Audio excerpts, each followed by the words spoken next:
Schuster and Tal Heinrich. Welcome to Crossroads. Derek Dennis is in for David Schuster today. Great to have you here, Glad Derek. to be here. We begin with the latest on the situation in Syria. The U.S. and Russia have reportedly agreed that Iranian forces must leave the country entirely. And this comes after an administration official told Bloomberg News that much of the conversation between President Trump and Russian President Vladimir Putin during their summit in Helsinki, Finland, was dominated by the crisis in Syria and Iran's role in the conflict. Amid all this, the United States has announced it is withdrawing $200 million in funding for Syrian stabilization as the war there appears to be drawing to a close. At the same time, Saudi Arabia says it will inject $100 million in funding to help Syria recover. In a statement, Saudi Arabia said it was contributing to stabilization projects in northeast Syria that had been liberated from ISIS. They said the funds will save lives, facilitate the return of displaced Syrians, and ensure that ISIS cannot reemerge to threaten Syria or plan further attacks on the international community. For more, let's bring in senior diplomatic correspondent Nina Larson. Nina, you were briefed earlier by the State Department on this redirection of resources. Tell us more. What's the plan?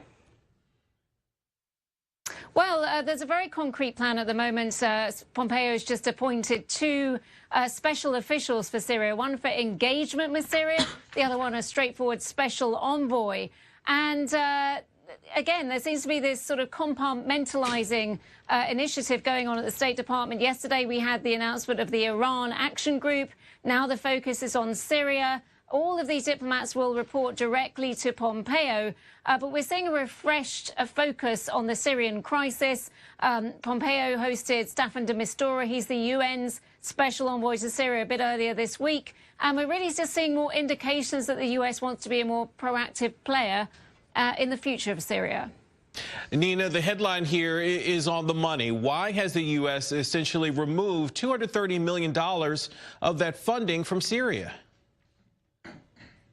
Well, Derek, that's a great question, and it's because those funds have now been made up by U.S. allies in the coalition against ISIS.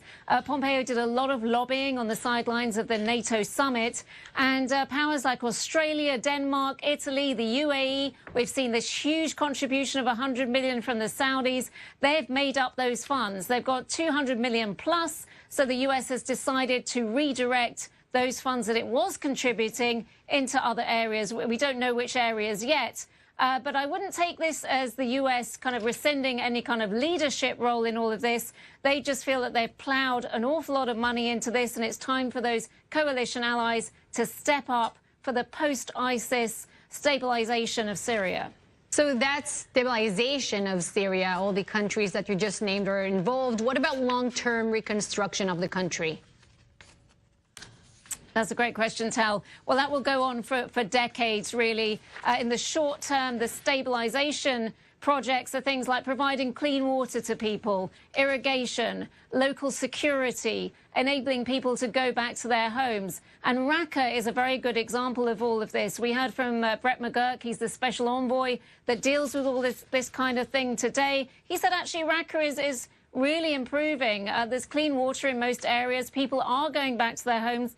The big problem there is demining, and that's what a lot of this stabilization funds will go into, removing those explosives that ISIS left in their wake. Reconstruction is much more complex and longer term, and that's where the problem lies here. There's all sorts of powers like Russia, China, Iran that want to be a part of the reconstruction pie. There's going to be very lucrative contracts up for grabs, but the message from the United States is clear that Syria must reach some kind of stability, sanctioned by the UN, backed by the UN, with the UN fully involved before any long-term reconstruction or refugee returns begin.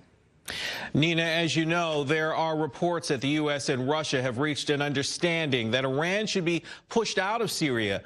What should we make of this? Well, I think we need to be careful with this, Derek. It's certainly no surprise that those kind of discussions would be going on. But the reality on the ground is that Iran is so entrenched in Syria at the moment, and they're there for the long term as far as they're concerned.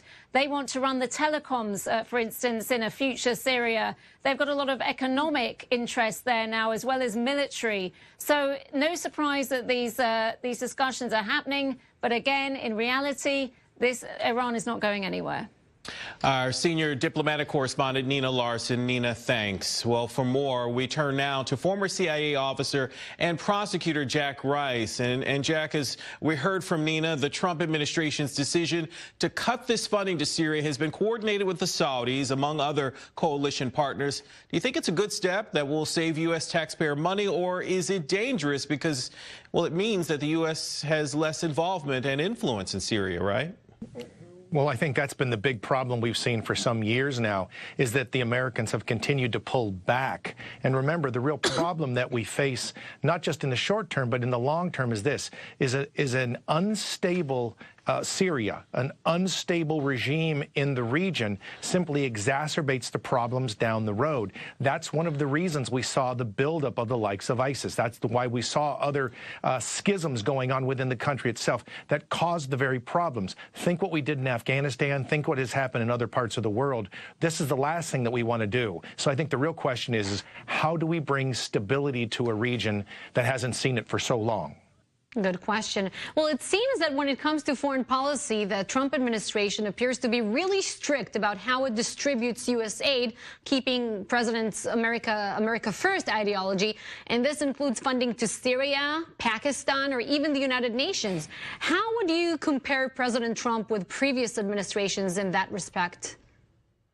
Well, this is dramatically different than we have seen. And this isn't just different than Democrats. This is different than how Republicans saw this, too. And I think that's one of my biggest concerns right now, is that what we realize is as the Americans pull back, what we have done is we have essentially ceded power to other parts of the world. The Chinese is a perfect example. The Russians have actually walked into parts of Syria, other parts of the world, in the wake of the United States pulling away. The problem is down the road, those are not just economic opportunities for the U.S., and they are, but it's also about political stability and the potential for threats that come from those very same regions. And so the Americans really need to think about this not in the context of this quarter or this election cycle. It's about what happens in 5 years, 10 years, and 20 years. Again, I come back to the idea of Afghanistan.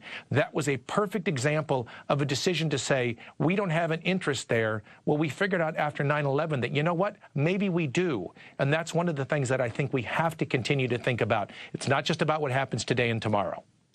Jack, we're talking about a lot of money coming out of Syria in terms of the U.S. funding, but still a lot of money going into a country that's still at war. Of course, you want to stabilize Syria, but just like with the Gaza Strip, how do you know that the money is going where it should go and not end up in the wrong hands and become more harmful then?